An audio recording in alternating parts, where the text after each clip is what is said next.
ములుగు నియోజకవర్గానికి సంబంధించిన సీతక్క నియోజకవర్గంలోనే స్వయంగా ఒక ప్రజల నుంచి వచ్చిన వ్యవస్థ అక్కడ ఆత్మహత్య చేసుకున్న సందర్భం, దాదాపుగా 15 రోజులు హాస్పిటల్ నుండి పోరాడి చనిపోయిన సందర్భం. అంటే మీ నిర్ణయాలు ఏవి కూడా ఇలా ప్రజలకు అనుకూలంగా లేవనేది స్పష్టంగా తేలిపోయింది. ప్రజల్లో రోజు రోజుకు మీ మీద వ్యతిరేకత వస్తూ ఉన్నది. ఆ వ్యతిరేకతను డైవర్ట్ చేయడం కోసమే ఒక్కొక్కసారి ఒక్కొక్క యాక్షన్ ప్లాన్ తీసుకొని అమలు చేస్తున్న సందర్భం నాకు కళ్ళ ముందు కనిపిస్తూ ఉన్నది. ఇది ఒక వైపు ఉంటుంది. మరొక వైపు ఏంటంటే ఈ రాష్ట్ర ముఖ్యమంత్రిని గుర్తిస్తలేడు అనేది స్పష్టంగా తేలిపోతూ ఉన్నది. అనేక సందర్భాల్లో ముఖ్యమంత్రి గారు చెప్పిండ్రు, నేను ఈ రాష్ట్రానికి ముఖ్యమంత్రి ఎవరు అవునన్నా కాదన్నా అన్నారు.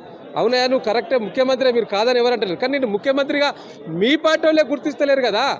మీ పార్టీలో ఉన్న మంత్రియే నీ పేరు పలకడానికి సంచాయిస్తూ ఉన్నాడు, నీ పేరు గుర్తు రావట్లేదు అంటే నేను మీ పార్టీ వాళ్ళే యాక్సెప్ట్ చేస్తలేరు. ఒక పక్క ఆ విధంగా ఉంటే ఇంకో పక్క సభలు సమావేశాలలో మీ పేరు పలకడానికే వారికి గుర్తొస్తలేదంటే మీ యొక్క ఆలోచన విధానం, మీ యొక్క పథకాలు, మీ యొక్క కార్యాచరణ ఈ రాష్ట్రంలో ఏ విధంగా ఉన్నదో చెప్పకనే తేలిపోతూ ఉన్నది.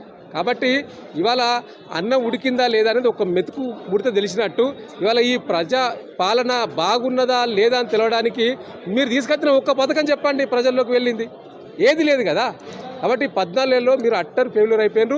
ఆ ఫెయిల్యూర్స్ను ఇవాళ మా బీఆర్ఎస్ పార్టీ ఒక అంశంగా తీసుకోబోతా ఉన్నది. ఎట్ ది సేమ్ టైం మా పార్టీ పునర్నిర్మాణం చేసి ప్రజల్లోకి వెళ్ళబోతా ఉన్నాం.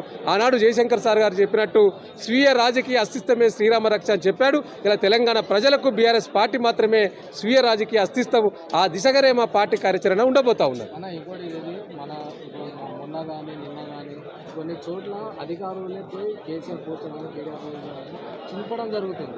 ఎవరు చింపమంటున్నారు అంటే మా అధికారులు జీవో పాస్ చేసిన వాళ్ళ ఒక్కటండి, ఇలా రాష్ట్ర ప్రభుత్వం భయపడతా ఉన్నది. కేసీఆర్ గారి ఆనవాళ్ళు చెరిపేయాలని ఒక దుర్బుద్ధితోటి, రేవంత్ రెడ్డి గారి దురాలోచనతోటి ఇలా కేసీఆర్ గారి చరిత్ర ఎక్కడ కనపడద్దు, కేసీఆర్ గారి ఫోటో ఎక్కడ ఉండొద్దని చెరిపేసేయడానికి ప్రయత్నం చేస్తూ ఉన్నాడు. ఇలా కేసీఆర్ అనే వ్యక్తి ఒక రాష్ట్రానికి ముఖ్యమంత్రి అయిన వ్యక్తి కాదండి, ఒక తెలంగాణ రాష్ట్రాన్ని సుదీర్ఘంగా పోరాటం చేసి సాధించిన నాయకుడు కేసీఆర్ గారు. కేసీఆర్ ఒక వ్యక్తి కాదు, ఒక శక్తి. అట్లాంటి శక్తిని మీరు ఏదో తుడిపేయాలి ప్రజల గుండెల్లోకి వెళ్ళంటే గుండెల్లో గూడు కట్టుకున్నది కేసీఆర్ గారి పేరు. వారి జన్మదినం సందర్భంగా ఫ్లెక్సీలు కడితే మీరు చింపేస్తున్నారు. అదేవిధంగా వారి జన్మదినం సందర్భంగా ఇలా పాఠశాలలకు వెళ్ళి మా పార్టీ శ్రేణులు పిల్లలకు చాక్లెట్లు పంచితే, బిస్కెట్లు పంచితే, అక్కడ మొక్కలు నాటిస్తే ఆ పాఠశాల ప్రధానోపాధ్యాయులపైన వేటు వేసిండ్రు. ఇంత అనాలోచిత చర్యలు మీ, ఇంత దుర్మార్గపు చర్యలు మీరు ఎంత అణిచివేయాలని చూస్తే అంతకు రెట్టింపుగా బీఆర్ఎస్ పార్టీ ముందుకెళ్తుంది, అంతకు రెట్టింపుగా బీఆర్ఎస్ పార్టీ ప్రజల్లోకి దూసుకెళ్తుంది అనే విషయాన్ని మీరు మర్చిపోకూడదనే విషయాన్ని ఈ సందర్భంగా ఈ రాష్ట్ర ప్రభుత్వానికి, ముఖ్యంగా ముఖ్యమంత్రి గారికి మేము హెచ్చరిస్తా ఉన్నాం.